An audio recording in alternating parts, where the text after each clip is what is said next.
Hello, and welcome to one of my very casual blogs where I drink tea and just talk about everything going on in my life. So I actually had filmed one of these back in November where I was just drinking tea, just talking about my life, and then as you may have seen in my Where Was I video, I had to go out of state suddenly, and that that kind of ruined the plans of me uploading a couple videos, which is fine. God, my hair is doing weird things. But, so that video never came out, and it wasn't that interesting. These videos are not going to be that interesting. I am so sorry. I'll probably put timestamps down below if there's like one thing that you're like, oh, that's kind of interesting. I want to know what's going on, but I don't care about anything else. So yeah, this is just a way for me to talk to you guys, just kind of talk about my life, because again, I don't really have that many friends around here. Mostly I talk to my husband, he already knows about this stuff, and so this is just a nice way to talk about things going on in my life. And I appreciate it if you guys watch. Hopefully some things are interesting to you.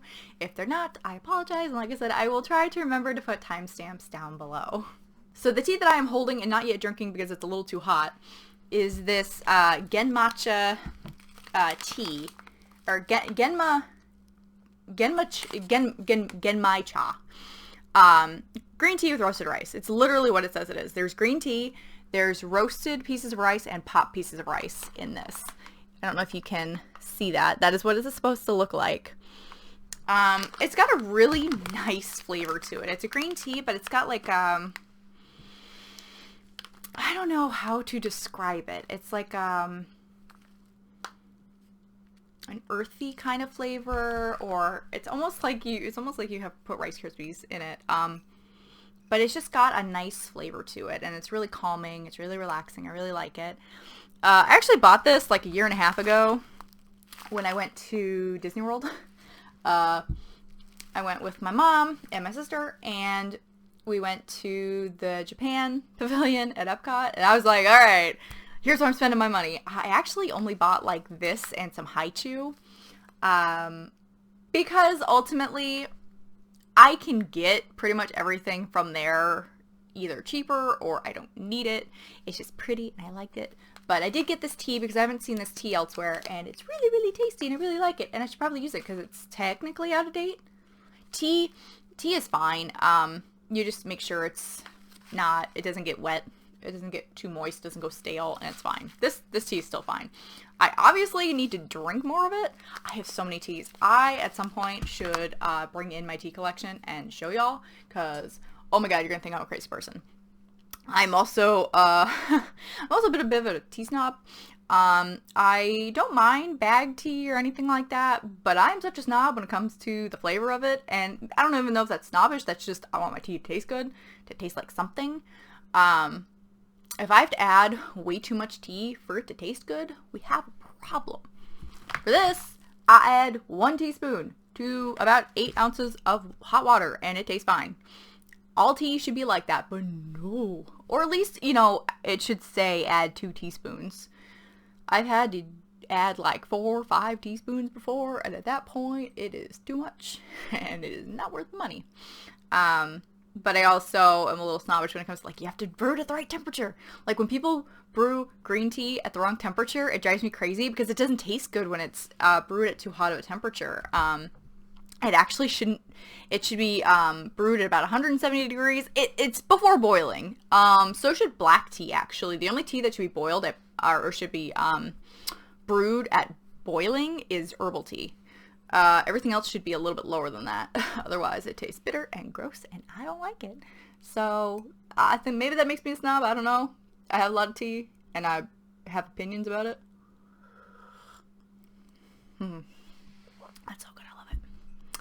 But yeah, so let's get into things that are other things besides tea. And yeah. So I promise I have actual things to talk about, but I wanted to really quick throw some shade on this mascara. And I have to understand that it is a $3 mascara, so I can't be that mad at it. But this did absolutely nothing. Like, I am wearing this mascara, and you can barely see anything. Like, it's mega volume mascara by Wet n Wild, and it's supposed to be really voluminous, and it did nothing. It's like my eyelashes are a little blacker than they were, and that's it. It did nothing. And I'm like, you know, you're a $3 mascara, so I can't be that mad at you, but damn, you say you have mega volume, and I say you lie. You lie, Wet n Wild. I like Wet n Wild makeup for the most part. I am not above using, like, really cheap drugstore makeup. I have no problem with that, because I can't justify, I love the Benefit Roller Lash mascara, but I can't justify spending $22 every 3 months for mascara, so I'm like, I'm gonna get the drugstore mascara. And I didn't want to shell out the $10 for the L'Oreal Lash Paradise, which is actually my favorite of the drugstore ones, because I was cheap and it was around Christmas, and I'm like, I need a cheap mascara, so I decided to try this, and it sucks. And for $3, I don't expect a whole lot, but I expect it to do something, at least to coat my lashes more. Like, it barely coats my lashes, it doesn't do any volume. You are bad, and I don't like you. Okay, so now for the actual, I guess, life updates, what I've been doing. I actually got some really good news a couple days before Christmas. One of the agents I submitted a query to actually requested a partial of my novel, and that is just so gratifying to me. I mean, even if they wound up rejecting it, ultimately, at least they requested it. It means my query letter appealed to something. They're like, ooh, because this agent wanted my query letter, a synopsis, and the first 5 pages of my manuscript when in the submission letter. And then they got back to me 4.5 months later, so, like, way beyond the 3-month timeline, which I knew it was going to take a while to hear back from everybody. And some I'm not even going to hear back from. But yeah, they said, hey, I read your query and I'm interested in hearing more. Can you please attach the first 3 chapters and a tagline? And I had to come up with a tagline really quick and be like, oh crap, how do I boil down my historical romance novel to 1 line? 2 people do it. Yeah.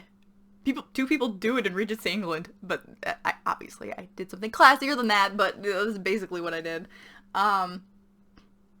So that was fun and also a little nerve-wracking, but it was really nice. So thank God I am getting at least some positive response from my query letters. I've only sent out 10 queries. I've gotten rejections, I think, from 4 people, and I've gotten 1 request. Everybody else I haven't heard back from, and chances are most of them are probably just going to be no response means no. They may get back to me. I don't know. Apparently August, though, I submitted in August, and apparently August is a really bad month to submit. Not that there's really a good or bad time, really, because they always have so many query letters, but August apparently is, like, really bad. So I can expect to get responses back a lot later, which is fine. But I have one out. I did submit my materials the same day. It was funny, I was talking to my mom earlier this week, and she asked, oh, and have you submitted that stuff yet? I'm like, of course. Like, as soon as I saw the email, I'm like, oh my god. One thing I do suggest when you're querying, and everybody suggests this, have your materials ready to go. Like, I have a whole folder of query materials. It's my manuscript in many different forms. It's the first 5 pages, the first paragraph, or first chapter, the first 3 chapters, the first 50 pages, because different agents ask for different amounts of your manuscript. I also have my manuscript in both a .doc file and in a PDF. I have my synopsis, I have my query letter, now I have my tagline, because I didn't realize I needed a tagline, but now I have my tagline. So, yeah, I have a lot of materials, and I had them ready to go, so I can just submit them, and it's fine. One of the worst things you can do when you query is not have your stuff ready to go. Although, well, a lot of people will query even before the novel's done, and that is such a no-no. You don't do that. I know it can feel like you want to get a jump on things, because querying does take a really long time. But what happens if you get a response quickly, because some agents do respond quickly, and you don't have your manuscript ready to go? That's a no-no. Don't do it. You can't. You only get 1 chance at submitting your novel to an agent. I mean, you want to put your best foot forward. So make sure you have all the material to go. That made my life a lot easier. It was a little nerve-wracking because I did have to come up with a tagline, and I am the worst when it comes to summarizing. Like, when I was trying to do both my query letter and my synopsis, oh my god, it was so hard. Because, so, the query letter, you're creating a hook, which, you know, to hook the reader. It's the back cover blurb of a novel is essentially what your blurb and your query is. And I'm trying to think, how the heck do I make this sound interesting? It is interesting, and I eventually, you know, I workshopped it, and I submitted it to some beta readers, and we eventually got something that sounded really good. Hello, Chloe. What you doing? You're just gonna walk? Okay. Maybe a cat in the frame for a while. But, so I got that, and then the synopsis, I started writing it one way, and it was going on and on and on forever and ever, and most people don't want a synopsis that's longer than a couple pages. I was able to get mine to, like, a page and, like, a quarter, because ultimately, you don't have to summarize every single thing that happens, but you have to hit the major beats, and you have to spoil the ending. Like, you have to show your whole, like, kind of story arc. I just basically left out any most of it was all the character development stuff that I didn't really put in there. It's like, yeah, like, oh, hey, this one party that they go to for character development, I'm not going to put that in the synopsis, but, you know, hit the major story beats. And so I rewrote that a couple times, so the synopsis is such a pain. And so, because the query in the synopsis took me so long, trying to think of a tagline was like, oh no! Fortunately, one popped into my head, and I tweaked it a little bit. I was like, okay, that's good. That basically summarizes the main thrust of the novel, and I hope it sounds pretty good. I don't know. We'll see. So, of course, as you guys know, Christmas happened. I did not get a camera for Christmas. I think I would have, but I wasn't really pushing for it enough, I guess. It was on my list, but it was kind of a, you know, whatever. This next Christmas, I'm going to be like, I want a camera, please. Because it does make filming a little difficult. I just filmed a tutorial on how to make plastic yarn for crocheting and knitting. And it would have been a lot easier if I had a camera than a tripod and I can just angle it down. But I have to, like, I took a box and my webcam and angled it down. And it's like, well, it works. But the lighting's not that great. You can see what's going on, but it's, you know, it doesn't look very professional. Not that anything I do is professional. But that's fine. I am not, like, upset that I didn't get a camera. I'm just, like, a little bummed, like, oh, but it would have been really cool to have a camera, because then I could do other videos. Like, I want to do cooking videos and stuff like that. Again, not that I'm amazing, but I like cooking. I want to show some recipes off or something. But that's okay. I might get a camera at some point before this coming Christmas, so I might actually have a camera halfway through the year. I don't know. We'll see. I did get, though, pretty much my favorite present I got for Christmas is a Fitbit, because that one I did push. That one and I said it didn't have to be like a Fitbit itself. It had to just be a Fitbit-like type thing. Something that would yell at me to get off my butt and go walk. Because during the day, well, even at night a lot of times, I sit on my butt and I don't get up, and I don't walk around that much, and that's not healthy. And so this Fitbit is great. I'm showing you my wrist and you can't see anything. This Fitbit is great because you can set it up. You have to have an app on your phone to pair with it, because otherwise it doesn't do quite as much stuff. But you can tell it what hours of the day that you want it to give you a reminder to walk. And you can do anywhere from like 5 to 14 hours a day or something like that. And so 10 minutes before the hour, for all the hours I've set up, it tells me, hey, you need this many steps to get 250 steps in the hour. And sometimes it's, you need 250 steps, because I've sat there for the entire hour. And so I get up and I walk back and forth around my house. It takes about 4 or 5 minutes to get 250 steps. And it's not long, but it gets me up and it gets me moving. And I actually really like it. It's pretty comfortable. I haven't really had too many issues with it. I did try sleeping with it once. And unfortunately, if I have anything on like my body that's not normally supposed to be there, it bugs me. And so I did sleep, but I eventually took it off, and I was just like, I can't deal with this. So I don't think I'm gonna use the sleep function too much. Yeah, Chloe is currently pawing at the screen. Yes, that is your butt on the screen, cat. So I don't think I'm gonna use the sleep function on it, but the pedometer setting and the reminders is absolutely what I wanted, and it's really nice. So that's probably my favorite Christmas present I got. But I got so much stuff. I got a bunch of soaps. I got tea. I got a bunch of video games. Oh my gosh. I gotta talk about video games. Specifically, I'll talk about The Witcher in another section of this particular video, because that's a whole thing. But I got Katamari Damacy reroll, which is frustrating but fun. I got the Collection of Mana, which is like all 3 of the Secret of Mana games, and I got the new Pokemon Shield. My husband got Pokemon Sword. We actually bought them at the same time, a little bit after Christmas, using some Christmas money, because we both wanted them, but we didn't necessarily, we're like, we should probably wait till after Christmas, so that we don't accidentally buy the wrong ones for each other. I didn't realize I wanted Pokemon Shield. I didn't know which one I wanted, but then my husband showed me, yeah, this one has the Unicorn Ponyta in it, and I was like, yes! Yes! I want so bad. I haven't actually played it yet, but I've seen the Ponyta, and I want it, and it's cute, and it's adorable. So I got video games, but then The Witcher happened, and I've been playing that instead, but I'll talk about that later. I also got, what did I get? I got some clothes. I got a lot of stuff. I gained so much weight over December. Yeah, so that was a thing.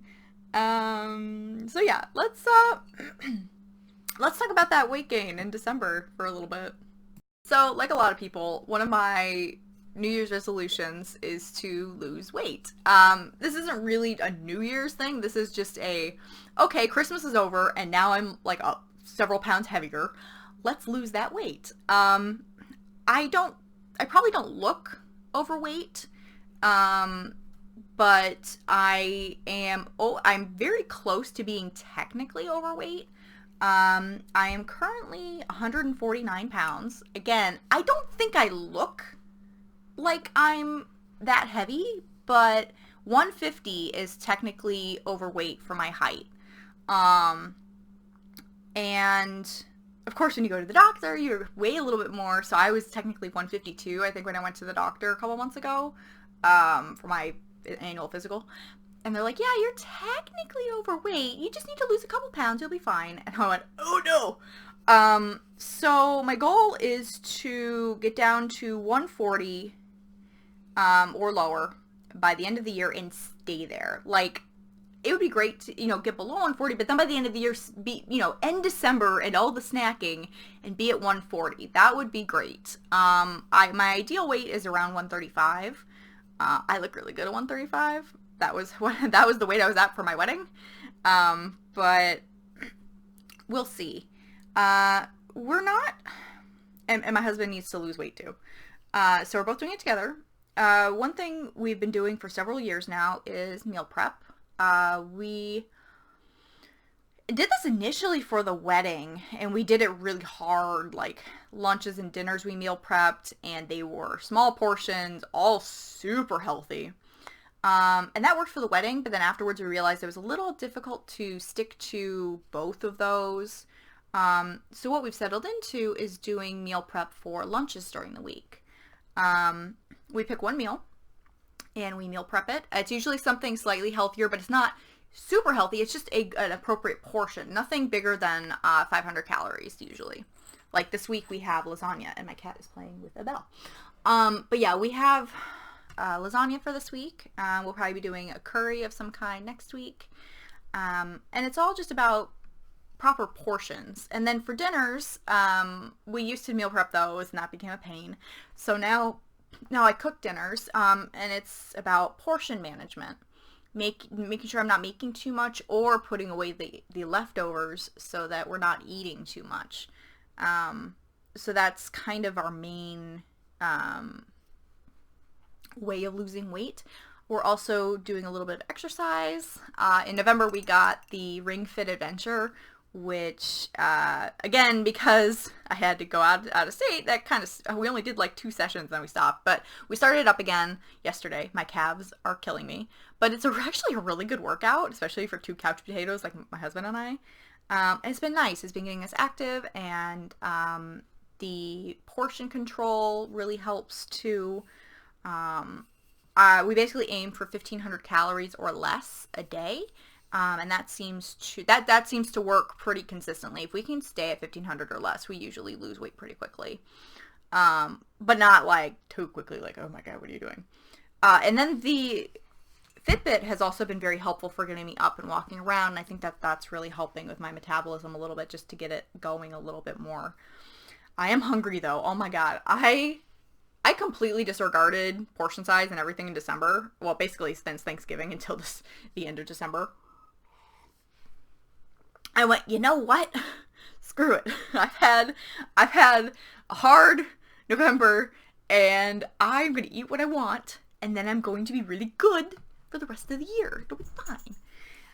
So I need to lose weight, and I'm working on it. You can actually really tell if you watch any of my videos back from 2014 when I was doing wedding prep videos and stuff. You can actually see that my face is a lot thinner, and I'm a little thinner in general because I'm like 15 pounds lighter.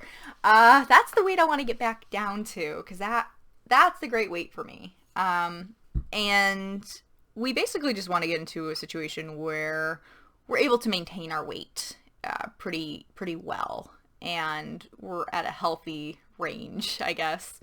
So yeah, so that's what we've been also working on. That's kind of our main New Year's resolution. Along with that, we're trying to eat less meat. We're not going vegetarian or anything, but meat production is a really big source of pollution in the world. Excuse me, I apologize. It's the winter and my nose is always running. But yeah, just because meat production, it does cause a lot of pollution and whatnot, just because there's so much of it. And so it's kind of like we're more doing it for an environmental standpoint than meat is bad. It's like, no, we like meat. We like it just fine. We're just trying to eat less of it. And whatever your views are on eating meat or not eating meat, that's fine. I'm just telling you, we don't have a problem necessarily with it. We recognize that there are issues with the meat production industry, and I don't even want to sometimes you just have to not think about it, but we're trying to do a small part by just not eating as much of it. We are going to try to make paneer this weekend, which apparently is supposed to be really easy. You just, it's milk and lemon juice, and that's all you need, and apparently it's very easy to make. So we'll see how that turns out. I hope it doesn't turn out bad, because we're planning on using it for our weekly meal. Yeah, so those are our basic goals for this year, and those will probably be going on into the future. So yeah, we'll see how well that goes. So now let's talk about The Witcher, because oh my god, Henry Cavill, so hot. Oh my god. I was actually really skeptical when I saw the screen test of him, because for some reason he just looked odd as Geralt, and I don't know why, because I'm so used to the games, but we heard good things about the show, and so my husband and I, we sat down, and it was like 6 or 7 o'clock at night. Fortunately, he was on vacation at the time, and we sat there, and then we binged the entire 8 episodes all in one night. And we went, oh, because every time an episode ended, it was like, but I want more, and it was so good. Oh my god. And Henry Cavill was he was so hot. Okay. But he was really good as Geralt. I actually really enjoyed it, and I enjoyed that since he had played the games, he kind of modeled his Geralt not just off the books, but also the games. Like, any of the times he grunted, and it was like, it's so funny. I haven't actually read the books. They just don't sound... I've read the sort of the summaries of them, and they don't sound that interesting. I have played the games, kind of. So, because I also got video games for Christmas, but then I watched The Witcher, and I was like, no, I'm going to play The Witcher games first. I'm going to ignore the other games I got. Because I actually never beat the first or the second game. I only beat the third game because when I initially got the first and second game, I got them on the Steam sale for a couple dollars each.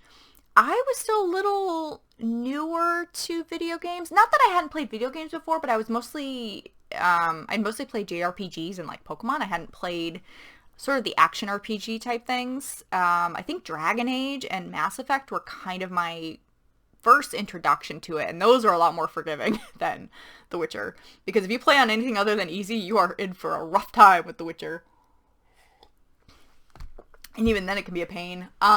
So I played the first game, and I got, like, I didn't even get past chapter 1, I think, or chapter 2, I don't remember which one. Whatever one takes place, in, like, the temple corridor of Vizima. I basically, I never got past that chapter, because it was a pain, and I didn't know what I was doing, and, yeah, no. And then I was like, oh, okay, then I'll just skip to the second game, that'll be fine, right? And then I didn't get past that either. I think that one was more because I just didn't really like the story, more than that I didn't know how to play it, but it was kind of some of that. And then a few years later, the third game came out, and probably a year and a half, I don't know, whenever the Game of the Year edition came out, it was on like a super good sale on the Steam sale. I think I got it 2 years ago, maybe. So I got that with all the DLC, and I played that. I haven't played the DLC yet, though, because I was like, alright, I played this enough, it's fine, I'll wait. And it was really good. And then I thought, oh, well, no, I'm probably never going to play those again, whatever. And then the show came out, and then I wanted to play the games again. And I actually beat the first game. Oh my god, I'm not as sucky at video games anymore. Because when you actually read, like, how you're supposed to play the game, and you pay attention to it, it's not so bad. Plus, I have my phone, and if I'm stuck, I can just look it up. I have no problem using a game guide. My opinion is that games should be fun, and if you're not having fun, you should stop playing or you should look up a guide. So I looked up how to do a bunch of things, but I was able to actually beat it. And it was good because I actually got way more information out of it this time. It was kind of nice to have watched the series and played the games before, like have all this information at once, because you get a good picture of what's going on. And then I just started the second game a few days ago, and there's 2 different branching paths you can take, and I actually took the one that I'd taken before, and I was getting the same feeling of like, I don't really like this one, so I switched to the other one, and I'm having a lot more fun, because I don't know why, I'm just having a lot more fun with it. So that one I will hopefully beat sometime this week. And then I'll start on the third game, which is really big. But I love the third game. Geralt being a good dad. Unless you're not, and then bad things happen, be a good dad if you're playing the third game. But anyway, so yeah, so that was my little side thing about The Witcher. Watch the series. It's really good. You might have a couple questions if you have no clue about the show, or about the games. If you don't have any clue about it, maybe a couple questions you'll have. That's okay. Just ask somebody who knows. Like, hey, but I don't get. It's like, oh no, that's this. Like, oh okay. You don't really need to have knowledge ahead of time, but there's a couple questions they just failed to address. They're like, they're so simple. Why didn't you just address them? But anyway, yeah, watch it if nothing else for Henry Cavill. I think that's about everything I had to ramble on about. I think I still have tea, which is surprising. Usually I just down this so quickly. It's starting to get a little cool. It's not cold, it's just cooler. It's like a good drinking temperature. But yeah, so those are things I wanted to talk about, things that are going on in my life. Oh, I'm writing again. Oh, I basically stopped writing for 4 months while I was crocheting all my Christmas presents.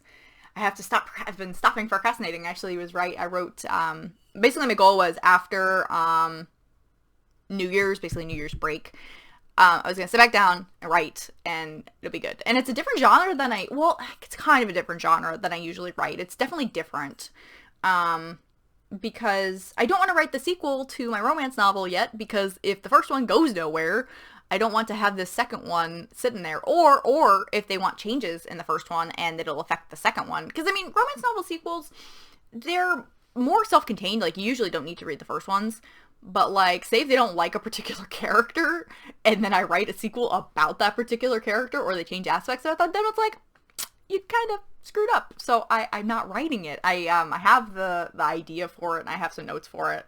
I don't outline because that outlining is hard, and I don't do it. I change my mind. It's a pain. But so I'm not writing the sequel to it yet. I'm writing something different, and it's hard because it's different. Romance to me is so much easier. There's romance. I mean, it is a romance technically. There's romance in it, but that's not like the main point.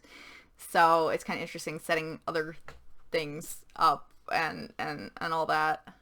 So yeah, and because I'm a pantser, it's even harder because I don't outline. I don't know exactly where it's going. I have some notes. Those may change. They probably will. Yeah, so I've been less of a procrastinator. I've still been crocheting a little bit, because I've been playing video games. I haven't really sat down and watched too much TV, other than The Witcher, but that was like last week. No, it was a week and a half ago. But I've been crocheting a little bit. I have a few projects that I want to do. I'm finishing up a shawl right now, and then I've got 2 big blankets to do, and blankets take forever. But, I got some yarn on sale on Black Friday, and then Joann's had the audacity, and by the audacity I mean they decided to have a really big sale. They had the audacity to put their store brand yarn on sale for 4 for $5, which is $1.25 a piece. And I tried really hard to ignore it for like 2 days, and then they kept emailing me, and my husband and I were going out anyway, and I said, honey, I'm sorry, but I need to go to Joann's. And thankfully, they actually had some yarn still in stock. I got just enough of each color that I wanted to make a blanket. I got enough to make a king-size blanket, which, oh my god, that is going to take forever. But for both the king-size blanket and the other blanket I'm going to work on, they're both going to be worked in squares, like probably about yay big each. So it's not going to be super bulky and a pain in the butt to move around. When I was doing my husband, I made him a slanket. He has it sitting on the ground, which, you know, whatever. But that's where he stores his blankets. He stores them on the ground. But I made him a slanket, a crochet slanket. And that was a pain because it was all just double crochet, which is just one stitch over and over and over again. I'm turning it around, and when it's about the size of a queen size blanket. And so when it gets really big, it's hard to turn around. So these other 2 blankets, they're being worked in squares. So the only time it's going to be a pain is when I've sewed all the squares together and I have to do the border. That's going to be much easier than trying to maneuver it, every single time I want to change a row. So that'll be nice. But yeah, Joann's takes a lot of my money. Joann's and Michael's. But I find that, so I go to Michael's when I'm buying yarn when there's no sale on yarn, because Michael's has better coupons. But I go to get most of my yarn when it's on sale at Joann's, because they have sales all the time on the yarn. So it's kind of different. It kind of depends, but both the craft stores eat my money because I love to crochet. I don't crochet with really any fancy yarn. I have a couple of skeins of like really nice merino wool yarn and some alpaca. I am terrified to use it because it's like one skein, so it's, probably gonna make like a hat or something. But I'm like, I don't want to screw it up because it's really nice. Like, this was probably like $20 or $30 a skein. Meanwhile, I'm buying $1.25 acrylic yarn from Joann's. I don't mind acrylic yarn. I can mess that up and it's fine. It's cheap, whatever. I don't care. But the fancy stuff, that drives me nuts. Because I'm like, I don't know. I don't know what to do with it. It's too fancy for me. I'm not fancy. I'm only fancy when it comes to my tea. And even then, I'm not really that fancy. I'm a snob, but I don't want to pay that much for tea. I'm like, it's like, oh, it's $12 an ounce. I'm like, okay, why? Like, no, I'm not going to pay that much. I'm going to go to my Asian grocery store and I'm going to get the tea there, and it's way cheaper. Anyway, sorry, that was another ramble, and I'm like, oh, I'm done, and I'm going to talk for 5 more minutes. Anyway, thank you for watching. If you watched, if you didn't, that's fine. It's me talking and drinking tea. But thank you for letting me talk to you for, I don't know, half an hour, 45 minutes. I don't know how long this is going to be. It's going to be long. But yeah, thank you for letting me chat and talk and all that. Since it's now after the holidays, hopefully there should be regular video uploads every week. It'll probably be one, like I said, in my previous two, I don't remember, but it's gonna be like one video a week probably. Sometimes there might be two. Mostly it'll probably be one video a week. This video may not be edited with the new software, but I'm gonna try to do my crochet tutorial one with the new software. I just have to download it and figure out how to use it. We'll see if that makes a difference. I don't know. But yeah, so thank you so much for watching, and I will see you guys later. Bye!